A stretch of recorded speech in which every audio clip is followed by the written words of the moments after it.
Halo sahabat Selayun, balik lagi dengan saya Selayun Channel. Channel yang akan bahas mengenai situasi yang saat ini viral, baik pendidikan, sosial, budaya, dan kesehatan, untuk membagikan edukasi dan manfaat untuk kita bersama.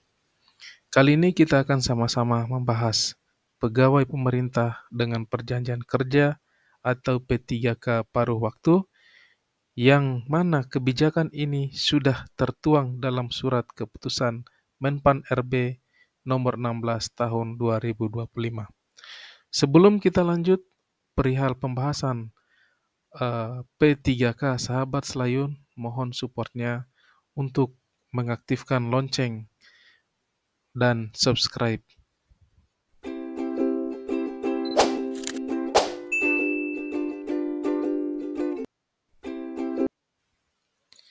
Nah, ini adalah keputusan Kemenpan RB menetapkan Keputusan Menteri Pemberdayaan Aparatur Negara dan Reformasi Birokrasi tentang Pegawai Pemerintah dengan Perjanjian Kerja Paruh Waktu. Pegawai pemerintah dengan perjanjian kerja P3K paruh waktu adalah pegawai aparatur sipil negara yang diangkat berdasarkan perjanjian kerja dan diberikan upah sesuai dengan ketersediaan anggaran instansi pemerintah. Maksudnya bagaimana? Kalau tidak ada anggaran instansi pemerintah berarti tidak ada P3K dong. Bukan begitu. Maksudnya mengacu pada Kemenpan RB tersebut, P3K paruh waktu adalah pegawai ASN yang diangkat berdasarkan perjanjian kerja dan disesuaikan dengan antara ketersediaan anggaran instansi pemerintah. Kebijakan ini memberikan solusi bagi teman-teman tenaga honorer K1 atau non-ASN yang tidak lolos dalam seleksi CPNS atau P3K penuh waktu, di mana tenaga honorer yang telah terdaftar database-nya sudah tercatat non-ASN di Kepegawaian Negara, setelahnya dapat diangkat P3K paruh waktu tanpa perlu mengikuti tes tambahan selanjutnya. Nah, yang kedua, pengadaan P3K paruh waktu dilakukan dalam rangka yang pertama itu penyelesaian penataan pegawai non-ASN, pemenuhan kebutuhan ASN di lingkungan instansi pemerintah, memperjelas status pegawai non-ASN untuk mengisi jabatan ASN, dan peningkatan kualitas pelayanan publik untuk mendukung kelancaran pelaksanaan tugas dan pelayanan kepada masyarakat. Nah, poin ini sangat jelas. Pengadaan P3K paruh waktu itu adalah untuk eh, mengakomodir kebutuhan di lingkungan instansi pemerintah, di mana tugas-tugas ASN yang sudah terlalu banyak mungkin bisa diakomodir oleh teman-teman P3K paruh waktu. Selanjutnya, pengadaan P3 paruh waktu dilaksanakan untuk mengisi kebutuhan pada jabatan sebagai berikut. Nah, siapa saja yang akan mengisi P3K paruh waktu ini? Yang pertama itu ada guru dan tenaga kependidikan, kemudian tenaga kesehatan, tenaga teknis, pengelola umum operasional, operator layanan operasional, pengelola layanan operasi atau penata layanan operasional. Kemudian, keputusan yang keempat, pengadaan P3K paruh waktu dilakukan berdasarkan hasil seleksi ASN tahun anggaran 2024.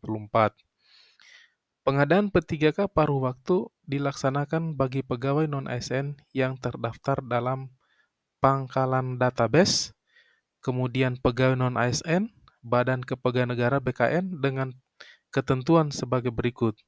Yang pertama, telah mengikuti seleksi CPNS tahun anggaran 2024 namun tidak lulus. Tadi sudah disampaikan, mengakomodasi teman-teman yang teman-teman golongan K1 sudah melakukan seleksi tapi tidak lulus. Bagi yang tes P3K itu akan masuk ke P3K paruh waktu, kemudian non-ASN CPNS akan masuk ke P3K paruh waktu juga. Nah, kemudian telah mengikuti seluruh tahapan seleksi P3K tahun anggaran 2024, namun tidak dapat mengisi lowongan kebutuhan.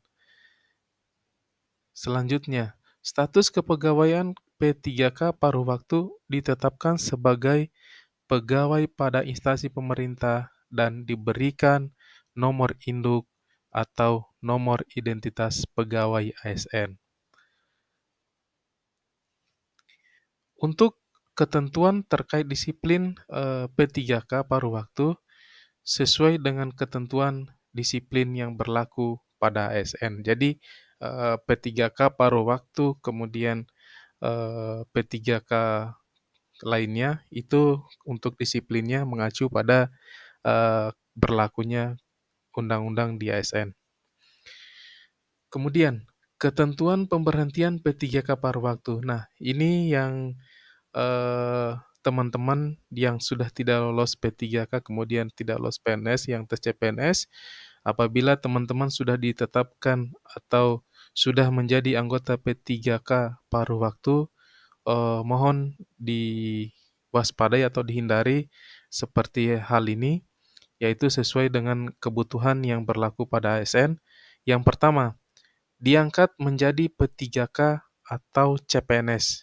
Nah, kalau teman-teman P3K paruh waktu melakukan tes lagi untuk menjadi P3K, itu secara otomatis itu diberhentikan. Nah, teman-teman tidak usah tes P3K lagi karena teman-teman sudah terdaftar di Badan Kepegawaian Negara. Sudah database.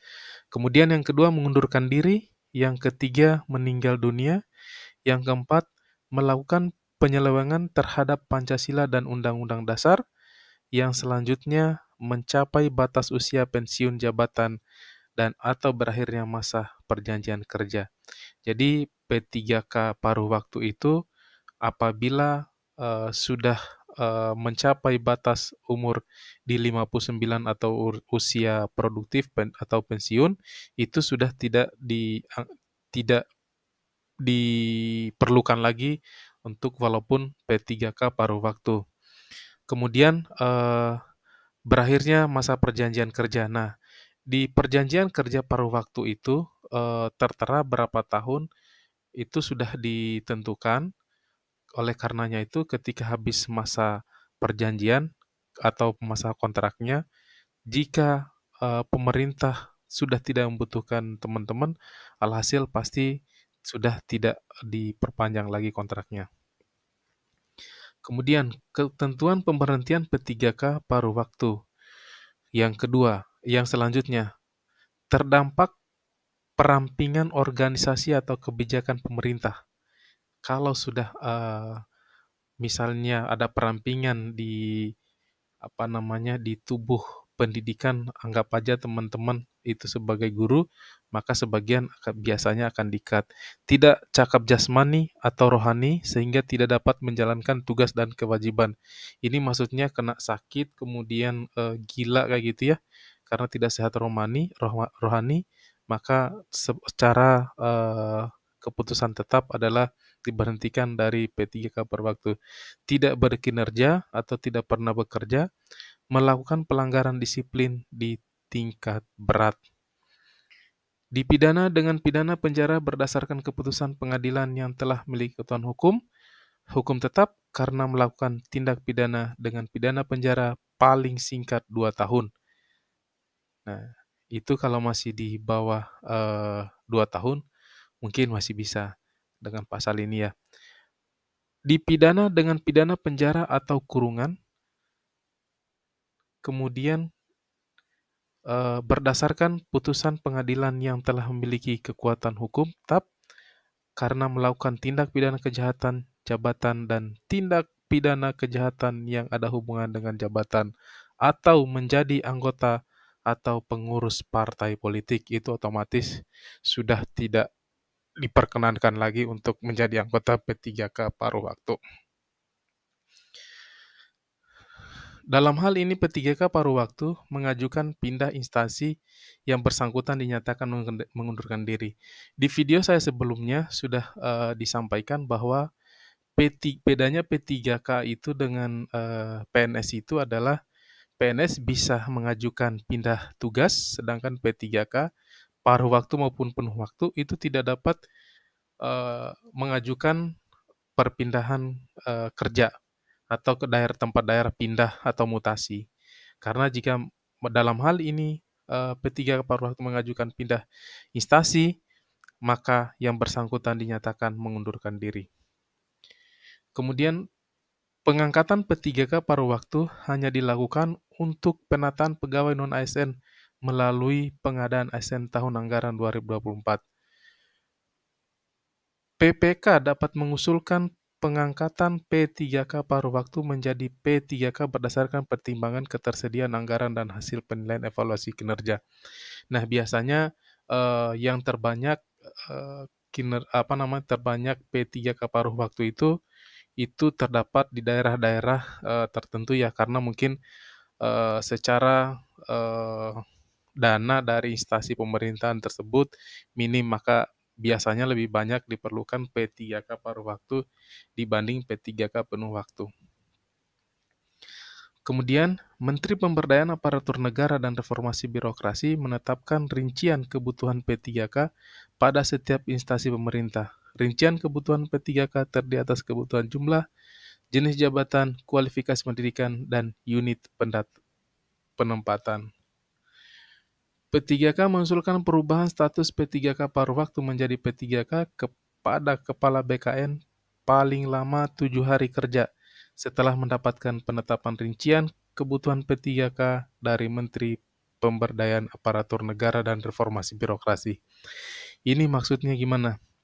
Jadi PPK itu mengusulkan salah satu pegawai untuk menjadi P3K atau salah satu pegawai P3K paruh waktu menjadi P3K. Dalam hal ini, pemerintah atau institusi tersebut membutuhkan P3K, maka dalam hal ini P3K paruh waktu akan diangkat langsung menjadi P3K melalui Kepala BKN. Nah, itu paling lama 7 hari sesuai setelah ada keputusan.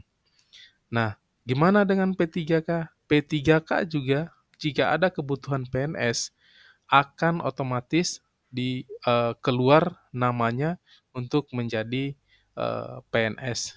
Jadi tidak perlu melakukan serangkaian tes lagi.